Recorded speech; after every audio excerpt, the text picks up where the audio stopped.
When a simple bottle of bourbon or a fine glass of California wine suddenly becomes a symbol of an international trade feud, you know the stakes are high.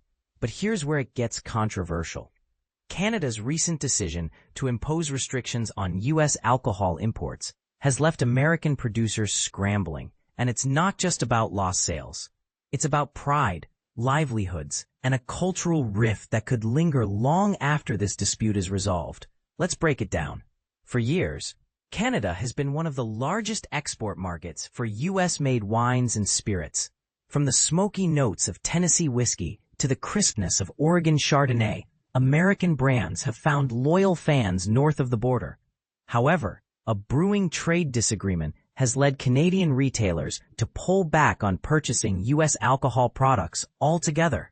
And this is the part most people miss. It's not just big-name brands like Jack Daniel's or Maker's Mark that are affected. It's small wineries and craft distilleries too, many of which rely heavily on cross-border sales to stay afloat. If you walk into a liquor store in Canada today, don't expect to see your favorite American labels prominently displayed or even available at all. Thousands of bottles are sitting idle in warehouses, collecting dust instead of delighting customers. At tasting events, Canadian consumers seem increasingly reluctant to explore what American producers have to offer. Whether driven by patriotism, politics, or simply preference, the shift in consumer behavior is undeniable. This isn't just a temporary hiccup. It's costing the U.S. alcohol industry tens of millions of dollars in lost revenue.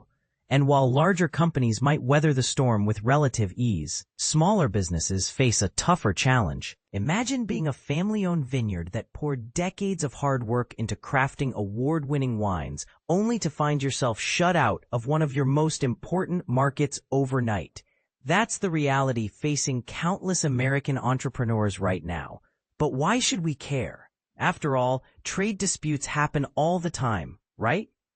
Here's the twist. This particular standoff highlights how interconnected global industries truly are. A decision made in one country can ripple across borders, impacting jobs, communities, and traditions far beyond its intended scope. And let's not forget the human element. Behind every bottle of bourbon or Merlot is someone who dreamed of sharing their passion with the world. So, where do we go from here? Some argue that Canada's move is justified within the context of broader trade negotiations, while others see it as an unfair blow to American workers and businesses. Could this boycott pave the way for stronger local industries in Canada? Or will it ultimately harm both sides by stifling innovation and choice? These are questions worth debating, and ones that invite differing opinions. What do you think? Is Canada's alcohol boycott a necessary step in protecting its own interests, or does it unfairly penalize American producers?